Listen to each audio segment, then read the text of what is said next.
right, so original research. We'll talk about this original research in a bit, but you're just starting an original research project? I am.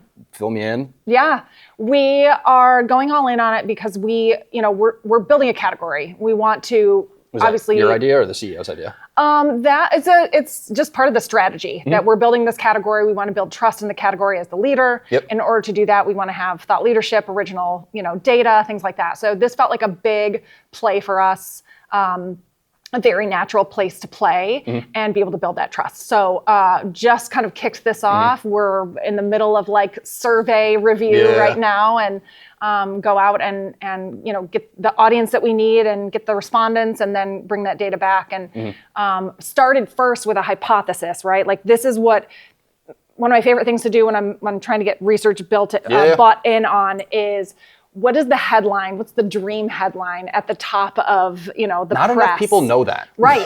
Yeah, exactly. And they kind of, right, like they're like, well, we'll just see what the data says, right? And it's like, that is the point. Yes, you will get there. But what would be the ultimate goal? What would be kind of the home run for you if this data proved that out? Yep. And so started there, so that we could build the story. And the data is going to tell us what the data is the data. It's not going to lie. If that hypothesis is wrong, so be it. And that was a big swing and a miss. But I don't think it's going to be. And I think that's the exciting part. And I think it will be kind of the thing that gets people to pay attention a bit more to this growing category. Another smart thing I think we did was the story that we're building this research around is a much more prevalent story than our category. Our category is small, it's new. What's the category name? Enterprise browser. Okay. So, there's 8,000 stories about enterprise browser in a year, right? Yeah. And that's growing. That's probably, I'm guessing, but up from, let's say, 2,000 last year, maybe. All right, so a lot of growth. It's growing. But this kind of topic that we are glomming onto to do this research has, 12 times the volume in terms of press and notoriety and story. So that's our way of attaching ourselves to something that's growing even faster, that has a lot of play in the industry, that is of importance to our audience. So we can attach ourselves to that story and grow even faster. Love it. So did you come up with the idea to do original research, or I guess where did that come up internally at Island? We have a really, really fabulous partner in our PR firm who, kind of saw this as a trend in our share of voice reporting and said, hey, this is a big story that we can own, that we have, point of view on. And it just seemed very obvious. And then I kind of took that as like, yep, this is the topic we want to talk about. What's the hypothesis? Why do we have a point of view here? How can we sell that in and make leadership very excited about it? And so that's kind of where we're at right now. So think, I don't know, a couple months down the line, it's done. Just like this thing, we launched it literally yesterday. How are you going to use it? Like, what does this look like in your world? Oh, we have so many possibilities. So I think obviously gated asset is like the first thing, which is the sales team is very excited about that. But also, my title is head of content and comms. So my role is really how can we spin this in a way that not only we get content out of it, but we're also getting press and earned media out of this. So again, working with our PR firm to what are the 5 kind of firework data points here that we can get press hooked in with, that we can, kind of spread and have implications, written about and interviews, bring in some analysts and talk about what does this even mean for people? How would bringing on an enterprise browser solve these data points that we're bringing about? So just tons and tons of, possibilities of once you have this original data, there's so much you can do in terms of, content and comms. And then just disseminating that in all of the channels, right? Making sure that we're bringing that in all of the places that we are focused on in terms of distributing content and comms. So we're going to do this totally backwards because we were nerding out over original research, but it's also my video interview, so I can really do whatever I want. Yes, you can. So we just released this yesterday. I'm much less stressed right now than I was yesterday morning at this same exact time. It went really well. I'd be curious, we have some of these initial findings in here just for you to react to and skim through it. One of the craziest ones for me was that 9 out of 10 marketers wish they could provide more customer stories to their sales team. What are we doing? What's holding us back? Oh, so many things. I would be one of those 9 out of the 10. I would love to meet that 10th marketer, by the way. Reveal yourself. What are you doing? I need to learn from you. I feel like I just can't get to them fast enough. Don't feel like there is, it's hard to build that system. Like a good customer kind of story system is a huge process. There's a lot of layers to it. There's a lot, again, buy-in that you have to get of like, we're gonna make this a priority. How are we gonna do it? Here's the plan. There is a lot of, especially, I'm in, cybersecurity and IT, there's a lot of sensitivity around, we don't really want to talk about that. We don't want to show our cybersecurity and IT footprint to the world. It's a risk, right? Yes. And so actually getting a customer to say, I'll talk about you is like a huge win. Yep. Anytime we can make that happen. And so just getting over that hump is really difficult. That doesn't surprise me. I am right there with them. And then I think one of my favorite ones was just the fact that it was 74% of buyers don't trust the customer evidence that vendors are providing. Wow. Why? Oh, man, that's shocking and disappointing. That's a great question. I think there is something to be said for just, well, it came from the marketer, right? So they could probably say whatever they want, and there's a little bit of kind of puffing things up. I've done that before. I'm not proud to admit right? it, but like, you choose certain words or you negate parts of the story that don't make it look good, right? I can see where a bit of that distrust comes from. That's a difficult hump to get over because that's literally our job, is to build that trust. Yeah. So how do you use content to build trust at the end of the day? I think a lot of it, if we're talking about customers specifically, is like having that like FaceTime, having a human on screen saying those things is so important because it's really hard to deny, the trust level there if you can actually have the person who believes that thing saying it on camera. A lot of it is, again, just kind of repeating that message and making sure that, you have your kind of pillar stories down, that they're of importance to that audience and you're repeating them over and over, right? When you are known for something, when you're known for a handful of topics, you're automatically associated with them. It's a lot easier to build that trust. So not being afraid to repeat those things over and over. I'm gonna interrupt for a sec. You mentioned repetition 3 times. You're repeating the word repetition. See? It came up internally with our sales team. We're like, do we really need to repeat ourselves? I'm like, no, that's a good thing. Like, you need to keep repeating the message over and over and over. So how do you do that? I think you find, as many ways to say the same thing as possible. And that can come in the form of a customer saying it. It can come in the form of an infographic that kind of conveys that thing. It can come in any number of forms, but you just have to find different ways to basically convey your differentiation, your unique value, the thing that you believe in, your point of view over and over, right? And I think, again, that's our job. That's kind of how do we continue to say the same thing and not make it boring? Yeah.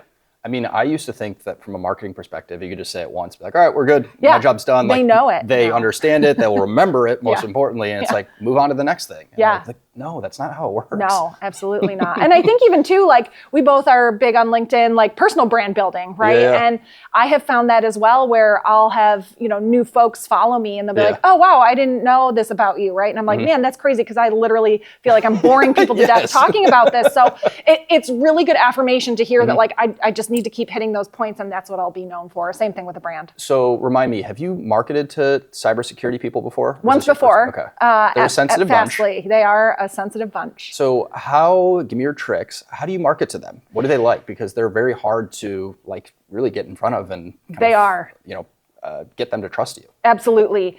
A couple things. I think we're not trying to trick you, cyber people. No, we want to earn your trust. Yes. Yeah, we legitimately care and want to help. And I think part of it comes down to testing a lot, right? Just putting things out there, seeing what happens. A funny little story, actually. I just saw kind of a trend. We have a very specific type subject that we talk about in social, and it is the only thing that gets the laugh emoji.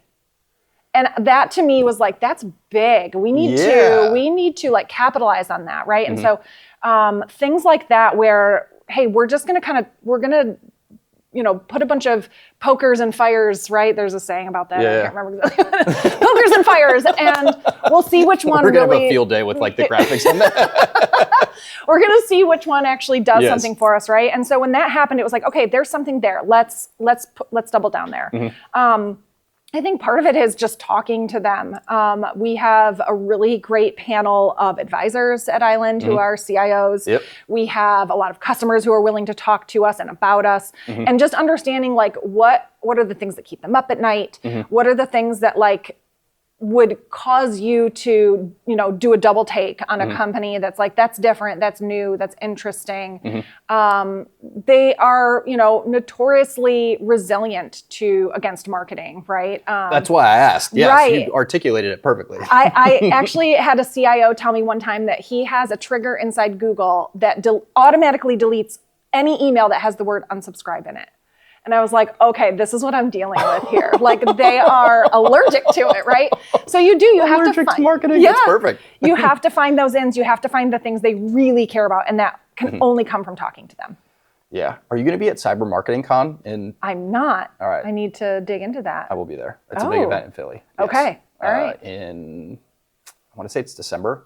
Ooh. And they're project managing this very, very well, but it's also going on at the same time this event is. So I'm like, I love you guys, but I'm just not thinking that far in advance right now. I'm thinking about Exit 5 and doing all this stuff. Yeah. But we will be there. Very cool. I'll have to look into that. I think it's like a 4-day event, and they've got, not affiliated with them by any means, they've got like the exact personas that you're marketing to. Okay. Speaking, C-suite, you name it. Yeah. So you should check it out. Okay. I will. Tell them I sent you. Thank I won't you. get anything, I promise. So how big is the marketing team at Island? We just hired a couple people this week, actually. We are now, I think, 15 strong, which is amazing. And then run me through just kind of at a high level, like the makeup of the team and the functions. Yeah, so we have CMO, I'm head of content, we have a head of brand. We just hired a new comms lead. So the three of us work very, very closely together as kind of a corporate marketing Did you just like clone yourself, or how did this work? No, that would be amazing. No, my head of brand, Ari Yablok, actually came up with the name Island. He's one of the most brilliant people I've ever worked with. He just gets it and understands storytelling on a human level. He's amazing.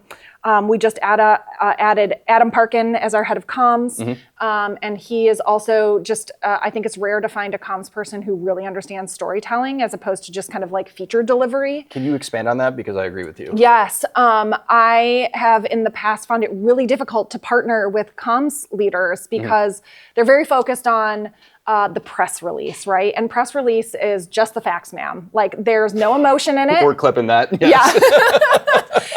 There's no emotion in it, right? It is like literally this thing is happening. Here's why, here's what it means. And they kind of get into that mode often, and they're just kind of looking to, and I mean no offense to comms leaders at all, but this is my experience that they kind of get into this mode of like, what's the next thing we have to do this release about, right? And so was really excited to bring Adam to the team because he understands that there's this higher level narrative we're all working from, and we just are kind of experts in those channels, and we need to disseminate that story, the same story, again, repetition, in all of those channels, and he just happens to oversee this one specific channel. So great to bring him on.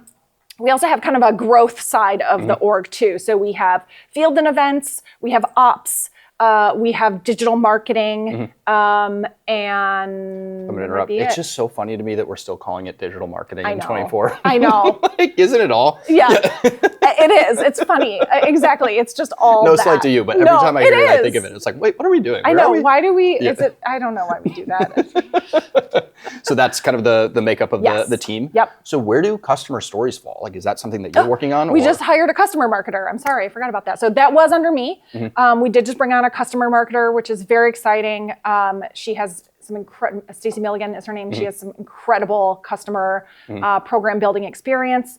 So very excited to have someone who can pay 100% attention to that moving forward. So that's kind of her purview now is, that advocate for our customers and the liaison between customer success and marketing and who's happy with us right now, who has a story, who can, go to this event and talk about us, who can we attribute a quote to in this thing, who has kind of a use case that we're talking about here. So really excited to have a partner in that and not have to have all of that on my plate. I could just tell you're like glowing in excitement from the people that you've hired recently because it sounds like you were a little overworked maybe. Yeah, a little bit, but it's going to change and things are going to be amazing.